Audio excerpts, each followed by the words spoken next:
A few moments later. Assalamualaikum warahmatullahi wabarakatuh. Perkenalkan, nama saya Dwi Puspitasari dengan NIM 2308634.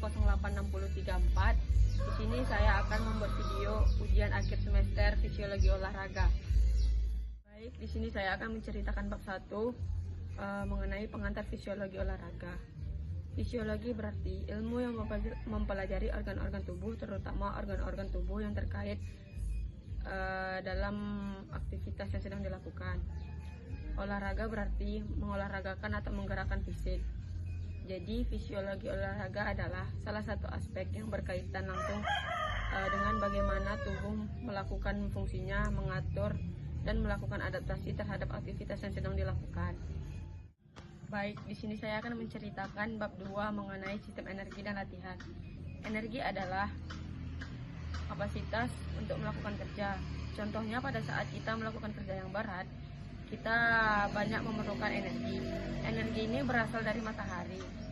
Untuk bisa bekerja, otot rangka memerlukan energi yang dimana terjadi pemecahan bahan kimia dalam otot, yaitu ATP. ATP itu adenosin trifosfat. ATP diperoleh dari ADP tambah PI, menghasilkan energi yang digunakan untuk aktivitas. Ketika tubuh kita kehabisan energi tetapi kita masih melakukan aktivitas, maka kita dapat membentuk kembali ATP tersebut. Pembentukan ATP tersebut memiliki 3 tahap. Yang pertama, sistem fosfagen. Sistem fosfagen itu adalah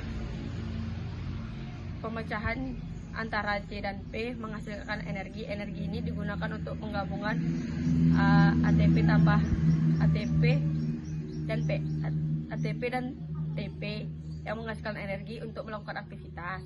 Yang kedua, glikolisis, yaitu glukosa berasal dari gula yang kita konsumsi yang bersumber dari karbohidrat, contohnya jagung, kacang-kacangan, dan nasi. Yang terakhir, sistem oksidasi. Ada 2. Yang pertama, aerobik. Aerobik itu kita memerlukan oksigen.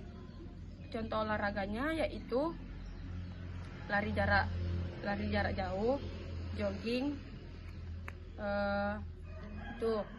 Yang kedua, sistem anaerobik. Anaerobik ini kita tidak memerlukan oksigen.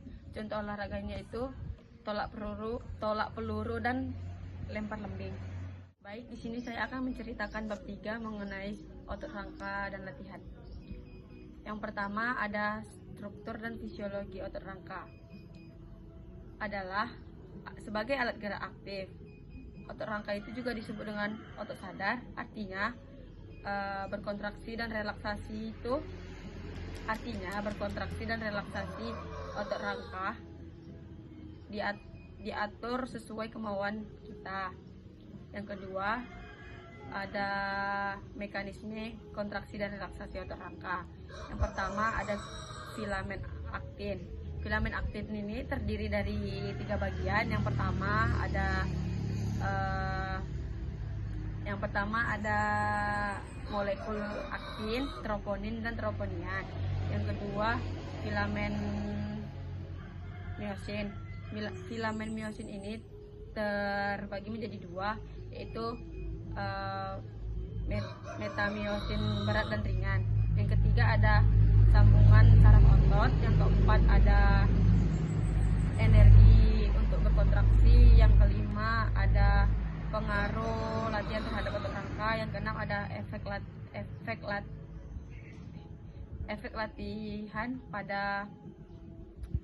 latihan terhadap tipe serabut. Itu ada 3. Yang pertama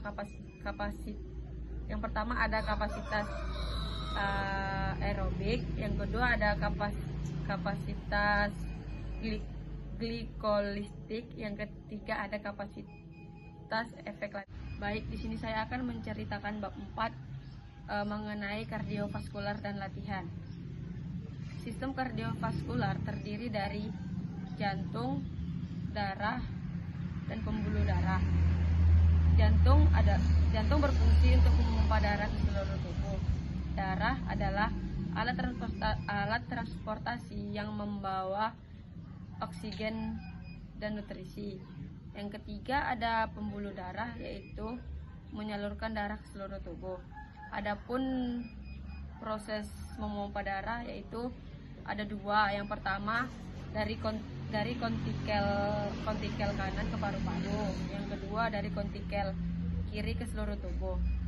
Yang terakhir denyut jantung. Semakin besar ruangan jantung, semakin banyak darah yang ditampung dan debol otot semakin kuat. Baik, di sini saya akan menceritakan bab 5 mengenai respirasi dan latihan. Yang pertama, adapun organ-organ pernapasan. Yang pertama hidung, tenggorokan, mulut, faring, laring, trakea, bronkus, bronkeolus, alveolus, dan paru-paru. Selanjutnya ada proses respirasi. Yang pertama ada eksternal, yaitu terjadi pada saat oksigen dari alveolus masuk ke aliran darah. Yang selanjutnya internal, yaitu terjadinya ketika oksigen berada di dalam darah mulai dialirkan ke sel-sel seluruh bagian tubuh.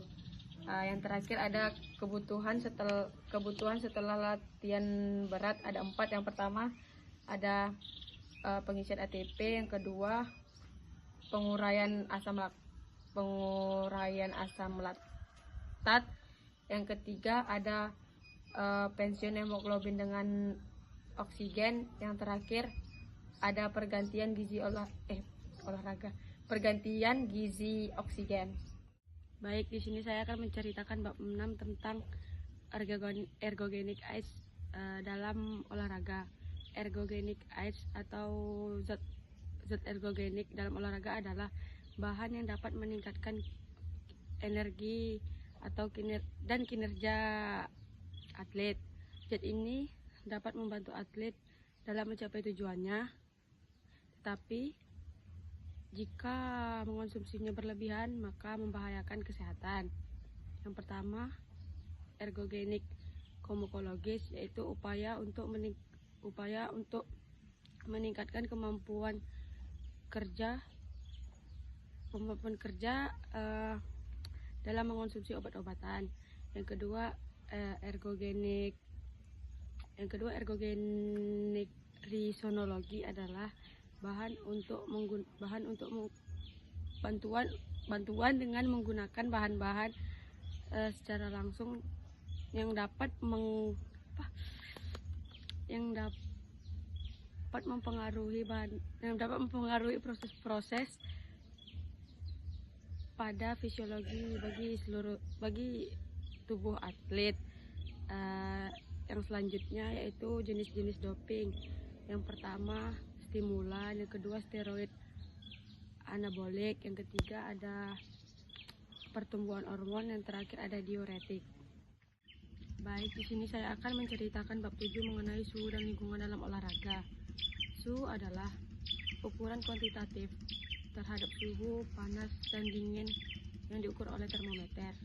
Adapun mekanisme perpindahan suhu yaitu yang pertama ada konduksi, yaitu perpindahan panas melalui fisik antara benda-benda. Yang kedua ada konveksi, yaitu perpindahan panas melalui gelombang fluida. Yang ketiga ada radiasi, yaitu perpindahan panas melalui gelombang elektromagnetik. Dan adapun pencegahan gangguan paru-paru, yang pertama tidak merokok, yang kedua gaya hidup sehat, yang ketiga rajin mencuci tangan dan lindungi alat pernapasan.